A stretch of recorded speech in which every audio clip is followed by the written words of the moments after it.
بسم اللہ الرحمن الرحیم۔ السلام علیکم۔ انشاءاللہ آج ہم نے جو سورت کا مطالعہ کریں گے، جس قرآن شریف کی سورت کا ترجمہ پڑھیں گے اور تھوڑی سی تفسیر پڑھیں گے، وہ بہت ہی میننگ کے لحاظ سے اور حکمت کے لحاظ سے بہت اہمیت والی سورت ہے۔ اور اس میں اللہ تعالیٰ نے جو 3 پلرز آف اسلام ہیں، جو اسلام کے 3 جو فاؤنڈیشنز ہیں، توحید، رسالت اور آخرت کو ہمیں اس میں پڑھایا ہے۔ یہ اتنی جامع صورت ہے کہ اس کی 8 آیتیں ہیں، اور اس 8 آیتوں کا ترجمہ اور تفسیر میرے لیے بہت مشکل ہوگا کہ میں 10 منٹ میں مکمل کر سکوں۔ اور کچھ اسکالرز نے، کچھ اماموں نے اس کی تفسیر میں کئی جلدیں لکھی ہیں۔ خاص طور پر میں نام لوں گا امام الرازی کا، انہوں نے اس کی اوپر کئی آپ کی جلدیں لکھی ہیں۔ میں کوشش کرتا ہوں کہ 10 منٹ کے اندر اس کو میں کور کر سکوں۔ بسم اللہ الرحمن الرحیم سورہ ہے، سورہ 3، اور یہ مکی ہے، اس کی 8 آیتیں ہیں۔ بسم اللہ الرحمن الرحیم۔ والتین والزیتون وطور سینین وہذا البلد الامین لقد خلقنا الانسان فی احسن تقویم ثم رددناہ اسفل سافلین الا الذین آمنوا وعملوا الصالحات فلہم اجر غیر ممنون فما یکذبوک بعد بالدین الیس اللہ بأحکم الحاکمین۔ والتین والزیتون، اور قسم ہے انجیر کی اور زیتون کی، وطور سینین، اور طور سینا کی، وہذا البلد الامین، اور اس امن والے شہر کی۔ تو آپ غور کریں، اللہ تعالیٰ ان آیتوں میں 4 مختلف چیزوں کی قسمیں کھا رہے ہیں۔ اور جب بھی اللہ تعالیٰ قرآن شریف میں قسم کھاتے ہیں تو اس کا مطلب یہ ہوتا ہے اللہ تعالیٰ ان چیزوں کی قسم کھا کے کسی بات کو ڈگنیفائی کرنا چاہتے ہیں، اس بات کو نوبلٹی ادا کرنا چاہتے ہیں۔ اللہ تعالیٰ ان آیتوں میں 4 چیزوں کی قسم کھاتے ہیں، اور ایک بہت اہم بات کے لیے جو وہ آگے بیان کروں گا۔ اللہ تعالیٰ ان آیتوں میں جو قسم کھاتے ہیں وہ کھاتے ہیں وہ تین کی اور زیتون کی۔ تقریباً ہم سب کو معلوم ہے کہ عربی میں وہ تین جو ہے وہ انجیر کو کہتے ہیں، اور زیتون جو ہے وہ سب جانتے ہیں اس کو ہم انگلش میں اولیو کہتے ہیں، اور یہ عرب کے علاقوں میں بہت شوق سے اس کو کھایا جاتا ہے۔ تو اسکالر کہتے ہیں اس قسم میں جو انجیر اور زیتون کی کھائی جا رہی ہے، اصل میں پھلوں کی نہیں کھائی جا رہی، اصل میں یہ اشارہ ہے یروشلم کے شہر کا اور اس کے قریبی علاقوں کا، کیونکہ اس وقت بھی اور ابھی بھی سب سے جو اعلیٰ انجیر اور زیتون ہے وہ یروشلم میں یا اور اس کے قریبی علاقوں میں اگتے ہیں، اور اللہ تعالیٰ ان آیتوں میں یروشلم اور انہی علاقوں کی طرف اشارہ کرتے ہیں۔ آخر اللہ تعالیٰ یروشلم ہی کی طرف کیوں اشارہ کر کے وہ قسم کھا رہے ہیں ان آیتوں میں؟ تو اسکالر کہتے ہیں کہ اس کی زیادہ وجہ یہ ہے کہ یہ وہ نبی تھے، اور سب سے زیادہ جو نبی ہیں وہ پیغمبر ہیں، اور وہ یروشلم اور اس کے قریبی علاقوں میں ہی بھی اللہ تعالیٰ نے بھیجے ہدایت کے لیے۔ تو اللہ تعالیٰ کہتے ہیں، اور کچھ اسکالر اس تفسیر کو یہ بھی کہتے ہیں یہاں پر وہ تین اس جگہ کی طرف اشارہ ہے جہاں حضرت نوح علیہ السلام کی کشتی آ کے رکی تھی۔ تو وہ کہتے ہیں وہ تین وہ جگہ ہے جہاں پر حضرت نوح علیہ السلام کی جو کشتی ہے وہ آ کے رکی تھی۔ تو یہ جو قسم ہے حضرت نوح علیہ السلام کی لی جا رہی ہے، 2 انٹرپریٹیشن ہے۔ تو ایک جو کہتے ہیں کہ یہ نوح علیہ السلام کی قسم کی جا رہی ہے، اور جو زیتون ہے وہ یروشلم یعنی کہ حضرت عیسیٰ علیہ السلام کی طرف اشارہ ہے، اور وہ طور سنین جو ہے یہ اصل میں ماؤنٹ سینا کی طرف اشارہ ہے، یعنی کہ جو ہے طور سینا کی طرف اشارہ ہے۔ اور سب کو معلوم ہے کہ جو وادی طور پہ تو حضرت موسیٰ علیہ السلام کے حوالے سے بہت سی آیتیں آئی ہیں، اور حضرت موسیٰ علیہ السلام اللہ تعالیٰ سے وادی طور سے ہی باتیں کرتے تھے۔ آگے اللہ تعالیٰ فرماتا ہے ھذا بلد الامین، یعنی امن والی شہر کی طرف۔ اور جب وہ امن والی شہر کی طرف اشارہ ہو تو یقیناً اس کا اشارہ جو ہے مکہ کی طرف ہے، وہی امن کا شہر ہے۔ اور اس کے حوالے سے اسکالر کہتے ہیں کہ یہی مطلب ہے حضرت ابراہیم علیہ السلام کی طرف اشارہ ہے، اور حضرت صلی اللہ علیہ وسلم کی طرف اشارہ ہے۔ تو جو پہلی انٹرپریٹیشن ہے جو تفاسیر میں آئی ہے، جو اللہ تعالیٰ قسم کھا رہے ہیں حضرت نوح علیہ السلام کی حضرت عیسیٰ علیہ السلام کی، حضرت موسیٰ علیہ السلام کی، حضرت ابراہیم علیہ السلام کی اور آن حضرت کی۔ اور دوسری انٹرپریٹیشن میں دوسری اسکالر کا جو گروپ ہے، دوسرے جو اسکالرز ہیں، وہ کہتے ہیں نہیں، یہ 3 شہروں کی طرف اشارہ ہے۔ اور یہ بھی اس پر بھی کافی لوگ متفق ہیں۔ 3 جو شہر ہیں وہ یروشلم ہے، دوسرا وادی طور ہے، تیسرا مکہ کی طرف اشارہ ہے۔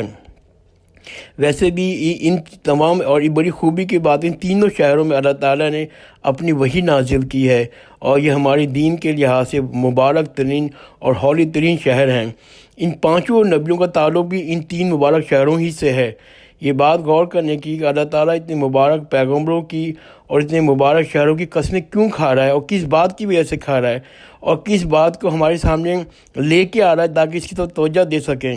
اللہ تعالیٰ نے جو 5 نبیوں کی قسمیں کھا کے اور 3 مبارک شہروں کی قسمیں کھا کے بات کو بہت پیک پہ لے کے چلے گئے ہیں، بہت اونچائی پر لے کے چلے گئے ہیں کہ کیا وجہ ہے۔ اور اللہ تعالیٰ نے اتنی بڑی تمہید باندھی ہے کہ 3 آیتوں میں ذکر کیا ہے کہ میں قسم کھاتا ہوں، جب کہ نوح علیہ السلام کی میں قسم کھاتا ہوں، حضرت عیسیٰ علیہ السلام کی میں قسم کھاتا ہوں، حضرت موسیٰ علیہ السلام کی میں قسم کھاتا ہوں، ابراہیم علیہ السلام کی میں قسم کھاتا ہوں، حضرت صلی اللہ علیہ وسلم کی۔ اتنی بڑی اللہ تعالیٰ نے چیزیں پیک پہ لے گئے، اور تاکہ ہم لوگ توجہ دے سکیں کہ وہ بات کیا ہے جس کے لیے اللہ تعالیٰ نے اتنی اونچائی پر لے کے آئے ہیں۔ اور وہ ہے لقد۔ لقد کے معنی بھی یقیناً ہے۔ اللہ تعالیٰ نے پہلے ہی اتنی پیک پر لے کے چلے گئے، 5 نبیوں کی قسمیں کھائیں، اور پھر کہہ رہے ہیں لقد، یعنی کہ یقیناً ہم نے انسان کو بہترین ساخت پہ بنایا۔ یہ ساری جو تمہید تھی، یہ ساری اونچائی تھی، وہ یہ بات سمجھانے کے لیے، غور دینے کے لیے کہ یقیناً ہم نے انسان کو بہترین ساخت پہ بنایا۔ اللہ تعالیٰ کہتا ہے ان آیتوں میں کہ تم کو میں نے پیدا کیا، بہت ہی پرفیکٹ شکل میں پیدا کیا، بہت ہی خوبصورت شکل میں، بہت ہی مجسٹک مینر میں تم کو اشرف المخلوقات بنایا۔ اللہ تعالیٰ نے ہم انسان کو تمام مخلوقات سے موسٹ نوبل بنایا ہے۔ ایک جگہ قرآن شریف میں آیا ہے، اللہ تعالیٰ فرماتے ہیں کہ میں جنت میں، دنیا میں تمام چیزیں جو ہیں وہ میں نے انسان کے لیے بنائی ہیں، یعنی کہ جو ہم زمین دیکھتے ہیں، آسمان دیکھتے ہیں، درخت دیکھتے ہیں، پودے دیکھتے ہیں، ان سب کا ایک ہی مقصد ہے، جنت دیکھتے ہیں کہ وہ سب چیزیں اللہ تعالیٰ نے ہمارے لیے بنائی ہیں، یعنی کہ ہمیں مخلوقات میں افضلیت عطا فرمائی ہے۔ صرف بشر کو، صرف انسان کو بولنا سکھایا، عقل دی، شعور دیا، علم دیا، صرف انسان ہی کو سویلائزیشن دی، صرف انسان ہی کو اللہ تعالیٰ نے مخلوق اللہ کے بارے میں، مخلوق کے بارے میں سوچنے کے لیے، ان کے بارے میں علم حاصل کرنے کی صلاحیت دی۔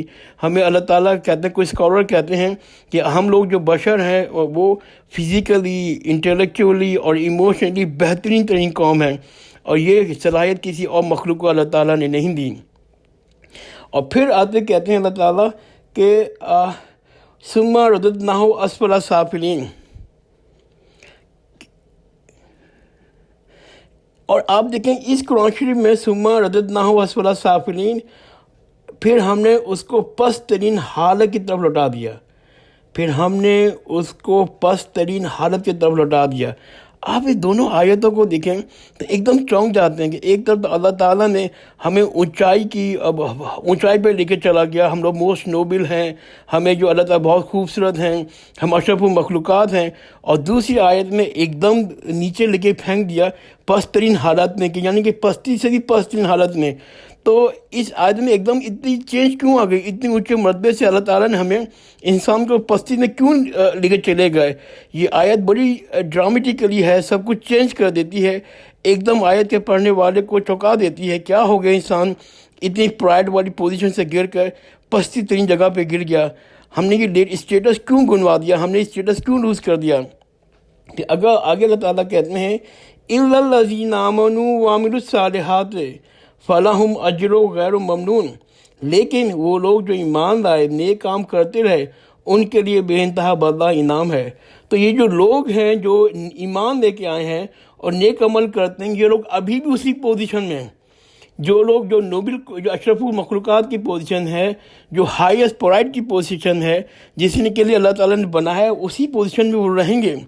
اس کا مطلب اللہ تعالیٰ کہتا ہے کہ جو گروپ ابھی بھی ٹاپ میں ہی رہے گا، وہ اشرف المخلوقات ہی رہے گا، وہ اپنے نوبل مخلوق ہی رہے گا، اس کے لیے جو پوزیشن بنائی تھی، جو ہائیسٹ پوزیشن ہے، جو افضل ترین پوزیشن ہے، اسی انتہا پہ رہے گا جس کے لیے اللہ تعالیٰ نے انسان کو پیدا کیا، جو اس کی پیدائش کی وجہ ہے، اور جو ہمارے لیے رول ماڈل ہیں وہ لوگ وہ وہیں رہیں گے۔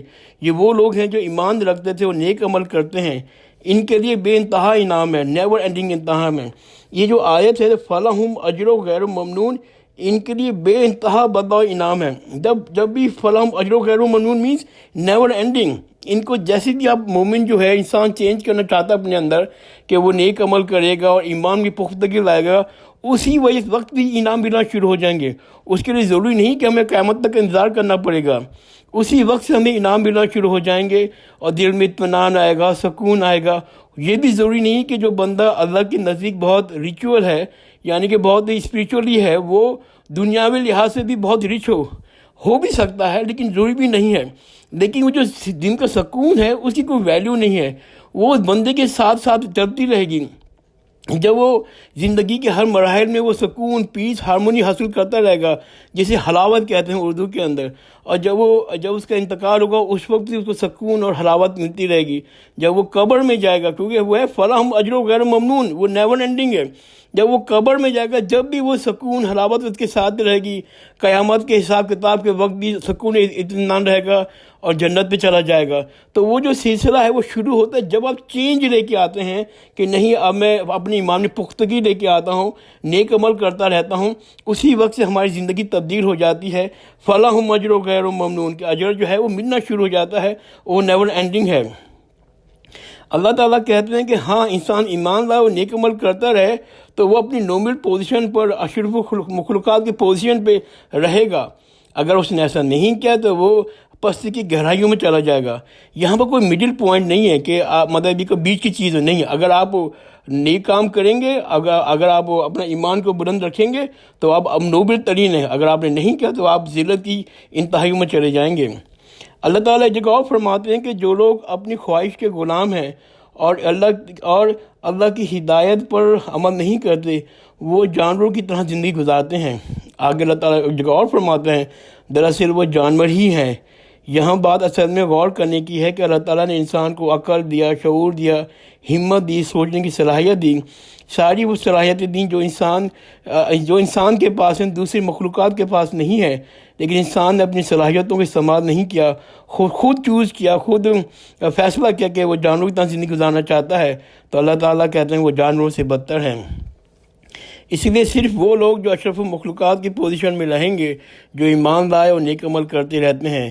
یہاں یہ بات یاد رکھنے کی ہے کہ ہمارا دین دونوں چیزوں پہ بنیاد ہے، ایمان، گڈ فیتھ اور گڈ ڈیڈز کے اوپر، نیک عمل کے اوپر۔ کچھ مذاہب میں صرف گڈ فیتھ پر زور دیا جاتا ہے، وہاں پر نیک عمل کرنے پر زیادہ زور نہیں ہے۔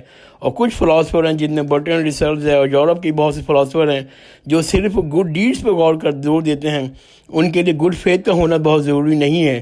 لیکن ہمارے اسلام میں دونوں چیزوں کا ہونا بہت ضروری ہے۔ وہ مسلمان جو ایمان رکھتے ہیں مگر عمل صالح نہیں کرتے، عمل صالح نہیں کرتے، قرآن شریف میں صاف صاف لکھا ہے کہ وہ لوگ ریئل مسلم نہیں ہیں، اگرچہ وہ کلمہ توحید پڑھتے ہیں۔ اور کچھ احادیث میں ہے کہ اگر مسلمان نماز نہیں پڑھتا، اور کچھ حدیثوں میں اس کو بہت ہی زور دیا گیا ہے، تو وہ آپ اسلام کے دائرے سے باہر نکل جاتا ہے۔ میں یہ بہت بڑا جملہ بول رہا ہوں، وہ مسلمان جو ایمان رکھتے ہیں مگر عمل صالح نہیں کرتے، قرآن صاف صاف بتاتا ہے کہ وہ لوگ ریئل مسلم نہیں ہیں۔ اور اگر نماز بھی نہیں پڑھتے تو کچھ احادیث میں ایسا ہے کہ آپ کو اسلام کے دائرے سے بھی نکال دیا جاتا ہے۔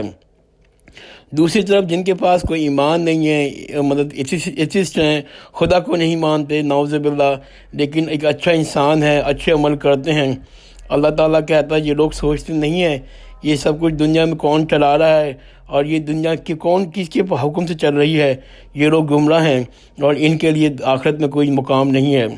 تو یہ چیز جو سورت کا جو باٹم لائن ہے وہ دو وہی چیزیں ہیں کہ ہمیں ایمان لانا ہے اور نیک عمل کرنا ہے۔ یہی اس صورت کا باٹم لائن ہے، جسٹ ہے اور جو ہے معنی ہے، اور یہی چیز جو ہے پوری قرآن شریف کی ہمیں حکم دیتا ہے۔ میں نے پوری کوشش کی کہ 10 منٹ میں اس کو جسٹیفائی کر سکوں، اور پلیز اگر کسی کو سوال ہے تو مجھے وہ ٹیکسٹ کر سکتا ہے۔ اللہ تعالیٰ مجھے خاص طور پر مجھے اس نیک عمل کرنے کی توفیق دے، ان قرآن شریف کی صورتوں پر عمل کرنے کی توفیق دے، ہم سب کو ان کی صورتوں پر اور نیک ایمان کو مضبوطی دے، نیک عمل کرنے کی صلاحیت دے۔ جزاک اللہ خیر، خدا حافظ۔